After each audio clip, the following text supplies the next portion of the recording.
An absolute dominant performance from the Springboks to round off their Autumn Nations Series tour over Wales, handing Wales one of their biggest ever defeats, 73-0. And while there was some classy tries, some well-executed tries, some dominant plays throughout the game, that is unfortunately not going to make the headlines. Eben Etzebeth's brain fart in the 78th minute to get a permanent red card is going to get the headlines, and rightly so. You're 1 minute away from finishing up your international season. You're 73 points up, and you eye gouge someone? We'll definitely get into that. Springbok fans, Welsh fans, what did you guys think of the game? Who played well for you? Who didn't? Who was your man of the match? Let's just get straight into it.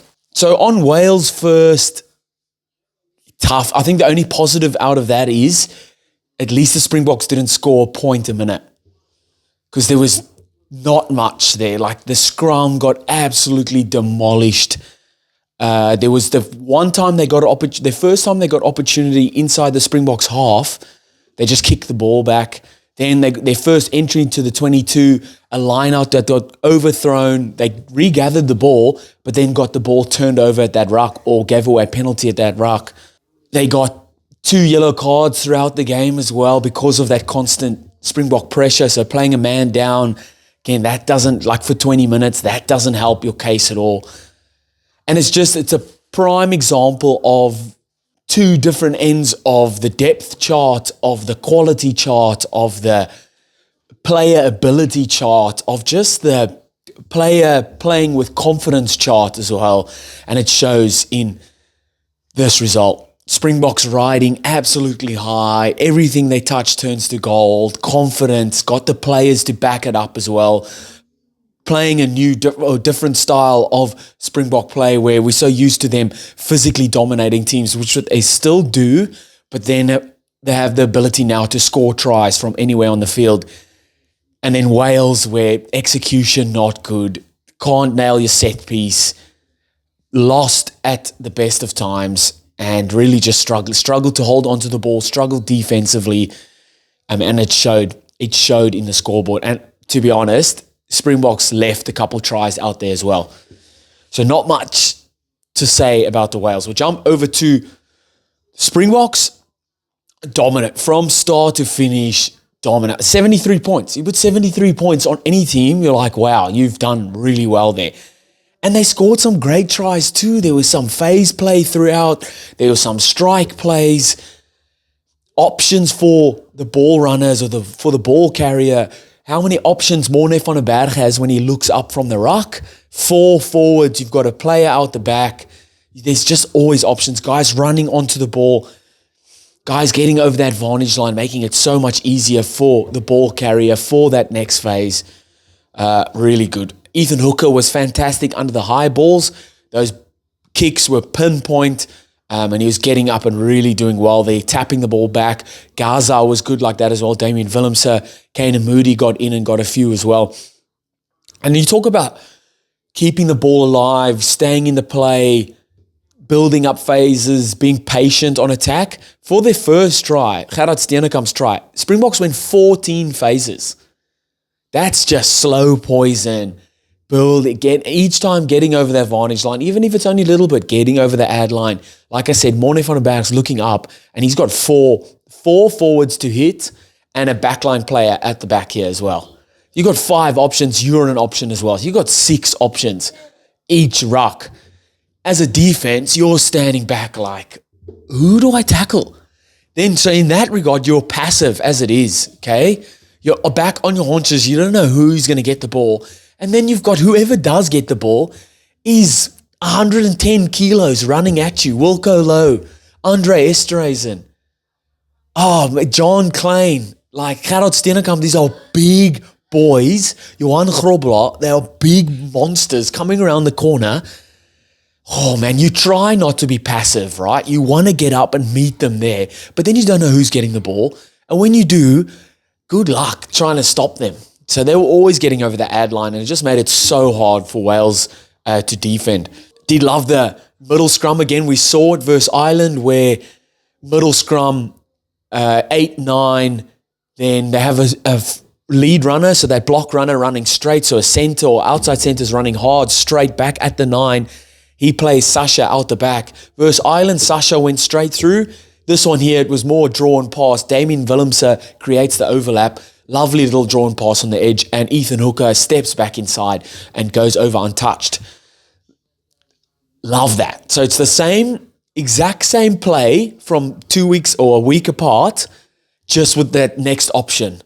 So you're playing the teams, you're just seeing it's reacting off the defense. It's a very simple play. 8, 9, 12 is running short, or your center's running short off the 9.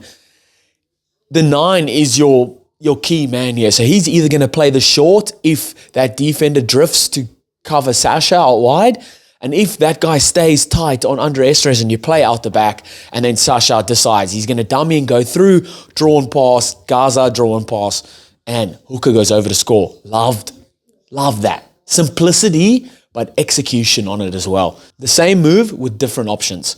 And then the scrum again, the walk over scrum try. Oh, that must be the scariest sight in world rugby, is packing down against the Springbok scrum. Not only that, but packing down against the Springbok scrum on your 5-meter line, defending. Oh, you know exactly what they're going to do, but it's inevitable. It's going to happen. They're going to keep the ball in, and they're going to walk over, and Jasper's going to put the ball down with one hand. That is, it must be so demoralizing as a front row coming up against that, and that happened to you. Ugh, tough scenes. Did you like the little blindside play that they were using? The first time they did it, Moody went straight through, but then missed the chip kick, totally missed it off his boot. So what they were doing is they were hitting Damien Allender wide on that 13 channel. He was just making contact just to stretch the field. You've got space down the blind. Then coming back down the blind, but hitting the furthest forward. So hitting that last forward.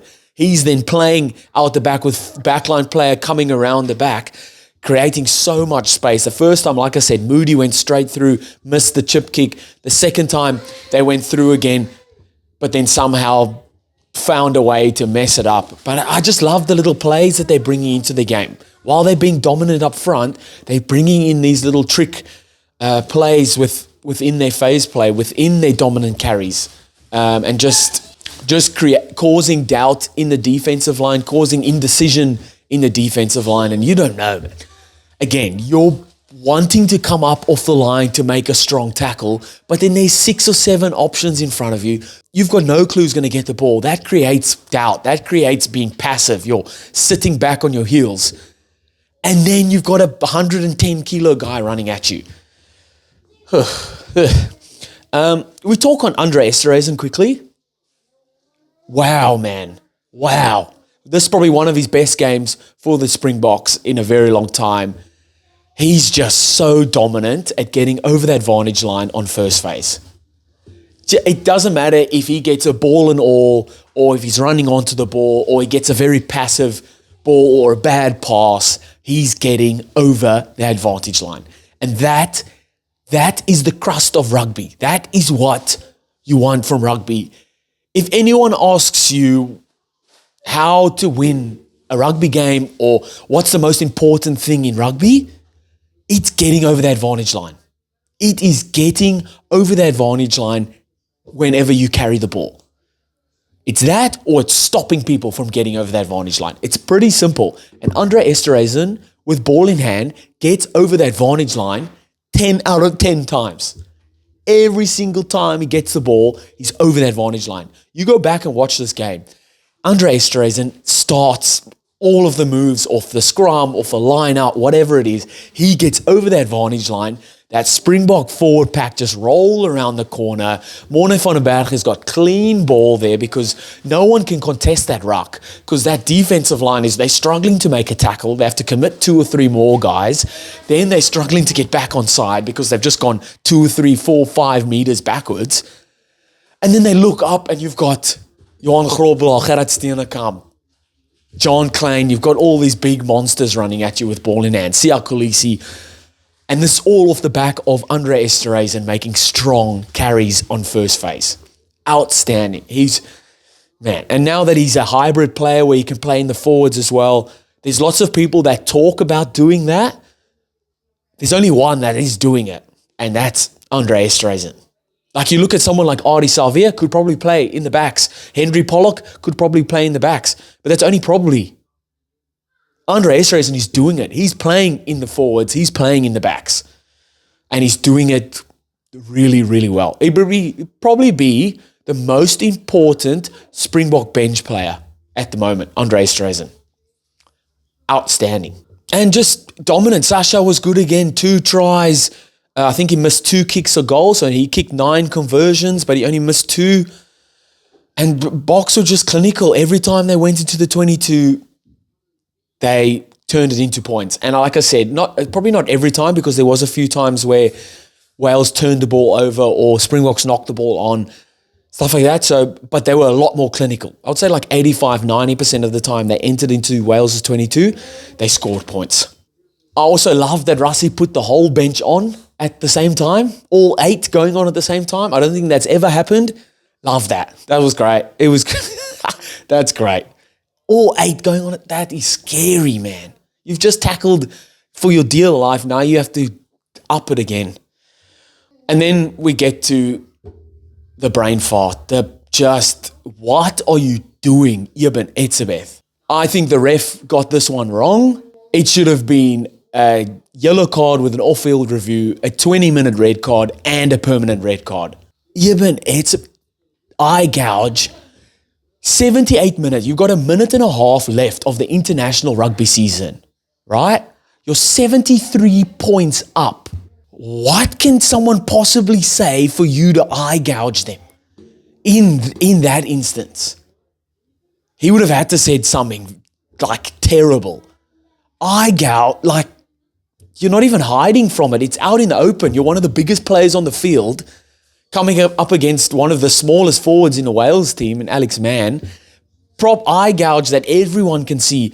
If you think Jan-Hendrik Wessels' 9-week ban for apparently ball grabbing with no open evidence that people could see is harsh, man, you're not going to want to see what comes from this. I think Eben will get 12 to 16 weeks. He might get a couple of weeks reduced because he'll probably do an early plea and he would have apologized to the Welsh player. That'll be it for mitigating factors, because Eben's past record with red cards and stuff like that, not the best.